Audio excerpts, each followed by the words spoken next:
નમસ્કાર મિત્રો, સ્વાગત છે તમારો મારી ચેનલ પર એક નવા વિડીયોમાં। સોમવતી અમાસના દિવસે ચૂપચાપ ગાય માતાને આ એક વસ્તુ જો ખવડાવી દેશો તો મિત્રો રાતોરાત જ તમે ધનવાન બની જશો। મિત્રો, આજે અમે તમને એવી દુર્લભ જાણકારી આપશું કે જો તમે સોમવતી અમાસના દિવસે પૂજાપાઠ કરતાની સાથે જ ગાય માતાને આ એક વસ્તુ ખવડાવી દો છો તો મિત્રો તમારી પર ભોળાનાથ તેમજ માતા પાર્વતીની અસીમ કૃપા રહેશે અને રાતોરાત જ તમે ધનવાન બની જશો। આથી મિત્રો, અમે તમને જે ઉપાય જણાવીએ છીએ એ તમે સોમવતી અમાવસના દિવસે આ એક ખાસ ઉપાય કરી લ્યો છો તો મિત્રો ધન છે એ હંમેશા માટે વધતું જ રહેશે તેમજ લક્ષ્મી માતા બંને હાથોથી તમને આશીર્વાદ આપશે। તો મિત્રો, વિડીયોમાં આગળ વધતા પહેલા જો તમે ઈચ્છતા હોય કે મહાદેવની કૃપા તમારી ઉપર સદા બની રહે તો આ વિડીયોને લાઈક કરી કમેન્ટમાં હર હર મહાદેવ જરૂર લખી દેજો। મિત્રો, 26 મે સોમવતી અમાસના દિવસે ગાય માતાનો આ એક ઉપાય કરવાથી વ્યક્તિના જીવનમાંથી ગરીબી છે એ જલ્દી જ સમાપ્ત થઈ જાય છે। તો મિત્રો, આજના વિડીયોમાં આપણે ગાય માતાના ખાસ ઉપાય વિશે જાણીએ કે તમે સોમવતી અમાસના દિવસે કરી લેશો તો મિત્રો રાતોરાત જ મોટો ચમત્કાર થઈ જશે। મિત્રો, ઉપાયમાં આગળ વધતા પહેલા આપણે સોમવતી અમાસની પૂજા વિધિ વિશે જાણી લઈએ। મિત્રો, તમને જણાવી દઈએ કે આપણા હિન્દુ ધર્મમાં ઘણી બધી અમાવસ્યા આવે છે, પણ મિત્રો આ સોમવતી અમાસ છે એ બહુ જ ધામધૂમથી મનાવવામાં આવે છે। એનું મહત્વ બહુ જ વિશેષ છે। મિત્રો, આ સોમવતી અમાસમાં સૌપ્રથમ ભોળાનાથ તથા માતા પાર્વતી અને તેની સાથે જ મિત્રો પીપળાના વૃક્ષની પૂજા પણ વિધિ વિધાનથી કરવી જોઈએ। તેની સાથે જ મિત્રો ગાય માતાની પૂજા અર્ચના કરવામાં આવે છે, પણ આમાં સૌથી વધારે મહત્વ સોમવતી અમાસનું માનવામાં આવે છે। વધારે મહત્વ સોમવતી અમાસનું છે। મિત્રો, શાસ્ત્રોમાં તેમજ આપણા વેદ પુરાણોમાં લખેલું છે કે મિત્રો સોમવતી અમાસ છે એ ભગવાન ભોળાનાથ અને માતા પાર્વતીના આશીર્વાદ પ્રાપ્ત કરવાનો સૌથી શુભ દિવસ છે। આ દિવસે ભોળાનાથ તથા માતા પાર્વતી બહુ જ પ્રસન્ન મુદ્રામાં હોય છે અને બંને હાથોથી પોતાના ભક્તો ઉપર તેની કૃપા વરસાવે છે। મિત્રો, એવી પણ માન્યતા છે કે સોમવતી અમાસના દિવસે ભોળાનાથ તેમજ માતા પાર્વતી પૂજા અર્ચના કરવાનું વિશેષ વિધાન છે તેમજ સૂર્ય દેવતાને અધ્ય આપવામાં આવે છે। મહિલાઓ સોમવાર અમાવસનું વ્રત પણ રાખે છે અને ભોળાનાથ અને પાર્વતીને ભોગ પણ લગાવે છે, પોતાનું વ્રત સંપૂર્ણ કરે છે। મિત્રો, તમારી જાણકારી માટે તમને જણાવી દઈએ કે કોઈ એક વ્યક્તિની કુંડળીમાં ચંદ્રગ્રહણની સ્થિતિ સારી છે તો વ્યક્તિનું ભાગ્ય હંમેશા તેનો સાથ આપે છે અને એ વ્યક્તિ જે કાર્યની શરૂઆત કરે એ કાર્યમાં એને અવશ્ય જ સફળતા પ્રાપ્ત થાય। આટલા માટે જ મિત્રો આ સોમવતી અમાવસ્યા હિન્દુ ધર્મમાં બહુ જ ખાસ મહત્વ આપવામાં આવ્યું છે। સોમવતી અમાસ ખાસ કરીને પૂર્વજોને સમર્પિત હોય અને એવી ધાર્મિક માન્યતા છે કે આજે પિતૃઓનું તપ કરવાથી વ્યક્તિ પિતૃદોષમાંથી મુક્તિ મેળવે છે તેમજ પૂર્વજોના આશીર્વાદથી વ્યક્તિના જીવનમાં ઘણા દુઃખ અને પરેશાનીઓ દૂર થઈ જાય છે। તેની સાથે જ મિત્રો 26 મે સોમવતી અમાસના દિવસે 52 પ્રકારના શુભયોગ બની રહ્યા છે। મિત્રો, ઘણા વર્ષો પછી ચંદ્રમાનો પ્રકાશ છે એટલો બધો પ્રકાશમાં હશે કે અત્યાર સુધીમાં આવું ક્યારેય જોવા નહીં મળ્યું હોય। આથી મિત્રો 100 વર્ષ પછી આવો દુર્લભ સંયોગ જોવા મળવાનો છે। લક્ષ્મી યોગ, ગ્રહ યોગ, નક્ષત્ર યોગ, અમૃત સિદ્ધિ યોગ જેવા ઘણા બધા શુભ યોગોનું નિર્માણ થવા જઈ રહ્યું છે। સોમવતી અમાવસ્યાના સમયમાં આખા દિવસનું વ્રત કરવું તેમજ આ દિવસે ભોળાનાથ અને માતા પાર્વતીજીના આશીર્વાદ પ્રાપ્ત થાય છે। સોમવતી અમાવસ્યાના દિવસે બ્રહ્મ મુહૂર્તમાં જો તમે ઉઠી ન શકો અથવા તો સોમવતી અમાસનું વ્રત પણ ન રહી શકો તો મિત્રો તમારે આ એક ગાય માતાને લગતો ઉપાય અવશ્ય જ કરી લેવો જોઈએ કે જેથી ભગવાન ભોળાનાથ અને માતા પાર્વતીના આશીર્વાદ તમને અવશ્ય જ પ્રાપ્ત થાય અને 33 કરોડ દેવતાની પણ કૃપા તમને પ્રાપ્ત થઈ જાય તેમજ ભગવાન ભોળાનાથની કૃપાથી તમારા નવગ્રહ તમારો સાથ આપવામાં લાગશે તેમજ તમારા રાહુ કેતુની દશા છે એ પણ સારી થઈ જશે। કારણ કે મિત્રો એક વ્યક્તિના રાહુ કેતુના ભાગ્યનું નિયંત્રણ છે અને એ ભગવાન શિવના હાથમાં હોય છે। તેમજ મિત્રો આ ઉપાય કર્યા પછી તમારા જીવનમાં ધન આવવાનું શરૂ થઈ જશે તેમજ મિત્રો તમારી એવી પ્રગતિ થશે કે તમને બધા જ આર્થિક કષ્ટોથી હંમેશા માટે મુક્તિ મળી જશે। મિત્રો, માતા પાર્વતી અત્યારે જો કોઈ વ્યક્તિને આશીર્વાદ આપે છે તો મિત્રો એ વ્યક્તિને કરોડપતિ બનવાથી દુનિયાને કોઈ પણ તાકાત નથી રોકી શકતી। તેથી મિત્રો હવે તમે વિચારી રહ્યા છો કે ગાય માતાની એવી તો કઈ વસ્તુ તમારે ખવડાવી અને એવો કયો ઉપાય કરવાથી તમને ભોળાનાથ અને માતા પાર્વતીજીના આશીર્વાદ મળી શકે છે. તો મિત્રો તમે જોયું હશે કે જ્યારે પણ તમારા ઘરે પૂજા થતી હોય અથવા તો ધનતેરસની પૂજા થતી હોય અથવા કોઈ પણ અમાવસ્યાની પૂજા થતી હોય તો મિત્રો તમારે ઘરના લોકો અથવા તો કોઈ પણ લોકો ગાય માતાની પૂજા જરૂર કરે છે અને તેની સાથે જ ગાય માતાને કઈ ને કઈ વસ્તુ જરૂર ખવડાવી છે. તો હવે આપણે આ ઉપાય વિશે જાણીએ. મિત્રો ઉપાય એટલો વધ શુભ છે કે જો તમે 26મે અમાસના દિવસે આ ઉપાય કરી લેશો તો મિત્રો 33 કરોડ દેવતાને ધારણ કરનાર ગાય માતાની કૃપા તમને એવી રીતે પ્રાપ્ત થશે કે તમે રાતોરાત જ ધનવાન બની જશો અને ભગવાન ભોળાનાથ અને માતા પાર્વતીની કૃપા પણ તમને પ્રાપ્ત થશે, જે તમારા ઘરની બધી જ મુશ્કેલી અને દોષોને દૂર કરી દેશે. તો મિત્રો જો તમે સોમવતી અમાસના દિવસે ગાય માતાને લગતો ઉપાય કરી લેશો તો તમારા જીવનમાં અપાર ધન આવશે અને ઘરમાં સુખ સમૃદ્ધિનો વાસ થઈ જશે. તેમજ મિત્રો ધન આવવાના યોગ બનવા લાગશે. તો મિત્રો ગાય માતાના ઉપાય વિશે આગળ વધતા પહેલા તમે આ વિડીયોને એકવાર લાઈક જરૂર કરી દેજો અને કમેન્ટમાં હર હર મહાદેવ જરૂરથી લખી દેજો કે જેથી કરીને ગાય માતા અને ભગવાન મહાદેવની કૃપા પણ તમને પ્રાપ્ત થઈ શકે. તો હવે આપણે જાણીએ કે સોમવતી અમાસના દિવસે તમારે ગાય માતાને એવી કઈ વસ્તુ ખવડાવવાની છે કે જેથી તમને અપાર ધનની પ્રાપ્તિ થઈ શકે. તો સોમવતી અમાસના દિવસે તમારે ગાય માતાની સૌપ્રથમ પૂજા કરવાની અને તેની સાથે જ આ દિવસે તમારે પોતાના ઘરે 2 ઘઉંના લોટની પૂરી મિત્રો તેની સાથે જ તેની ઉપર તમે ગોળ લગાવીને અને કોઈ પણ મીઠાઈ ઉપર મૂકી શકો. 2 પૂરી ગાય માતાને ખવડાવી દેશો તો મિત્રો 33 કરોડ દેવતાને ધારણ કરનારી ગાયની કૃપા તમને એવી રીતે પ્રાપ્ત થશે કે તમે રાતોરાત જ માલામાલ બની જશો. તેમજ આ દિવસે ગાય માતાને 2 પૂરી ખવડાવવાનું વિશેષ મહત્વ છે. સોમવતી અમાસના દિવસે આ ઉપાય કરવાથી તમારા ઘરની આર્થિક પરિસ્થિતિ પણ સુધરવા લાગે છે. તેની સાથે જ જો તમે કોઈ પણ વસ્તુ ગાય માતાને ખવડાવશો તો સૌથી વધુ શુભ અને મંગલકારી માનવામાં આવે છે. મિત્રો સનાતન પરંપરા અનુસાર જે ઘરમાં પણ ગાય હોય તે ઘરમાં જે પણ વાસ્તુ દોષ હોય એ જડમૂળથી સમાપ્ત થઈ જાય છે.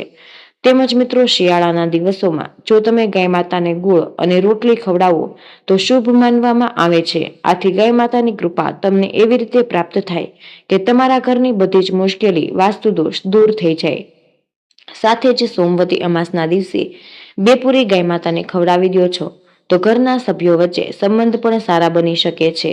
જો ઘરમાં કલેશ હોય તો સુધારો થઈ શકશે.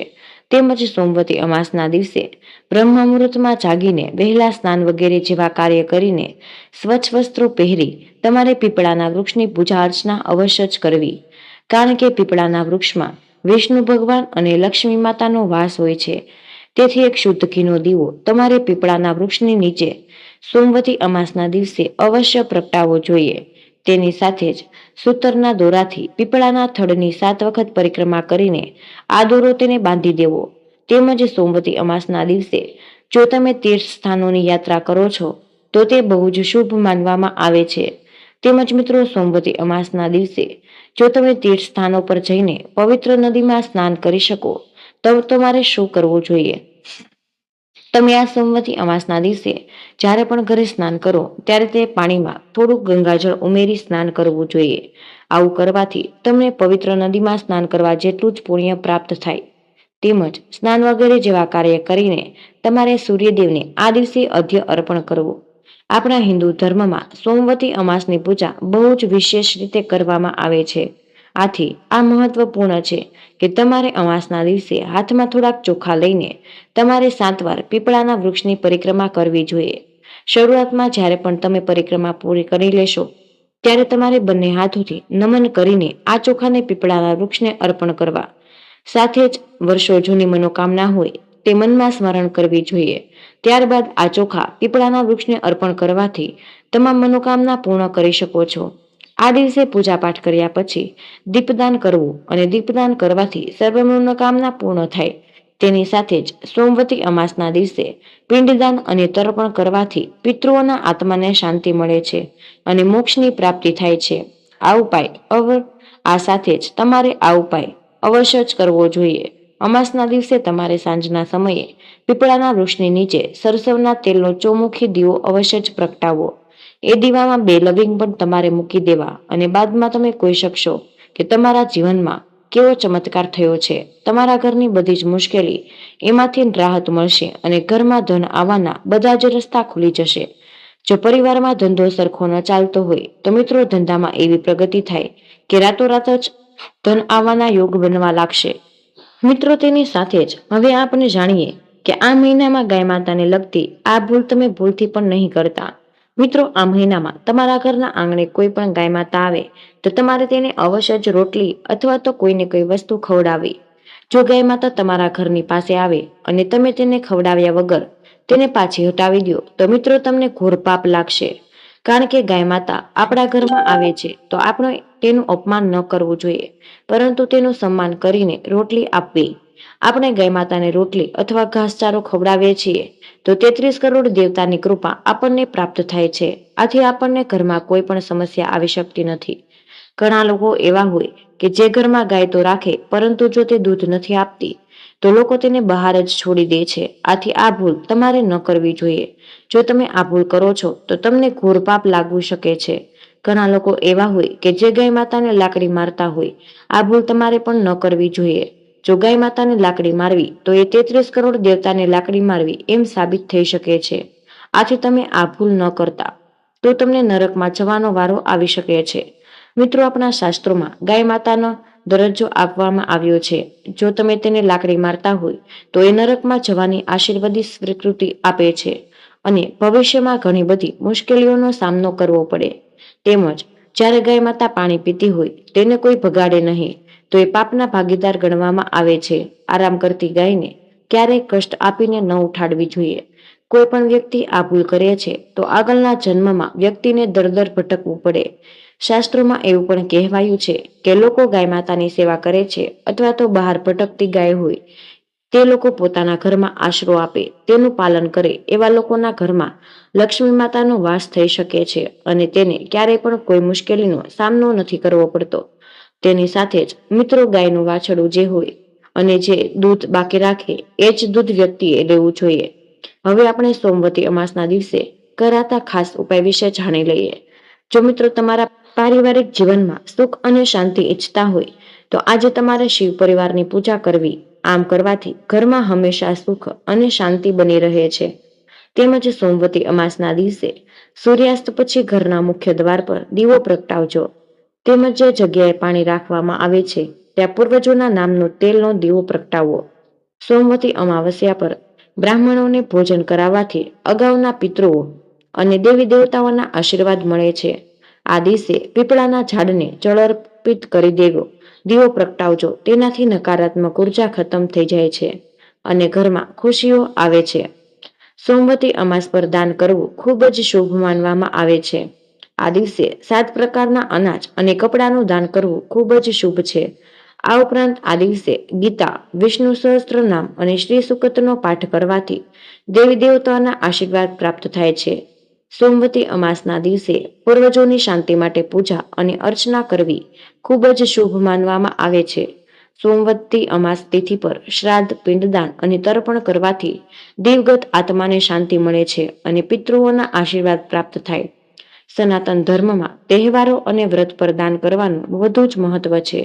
સોમવતી અમાવસ્યાના દિવસે તમારી ભક્તિ પ્રમાણે ગરીબ લોકોને વસ્ત્રોનું દાન કરવું પિતૃને પ્રસન્ન કરવા શ્રેષ્ઠ માર્ગ છે.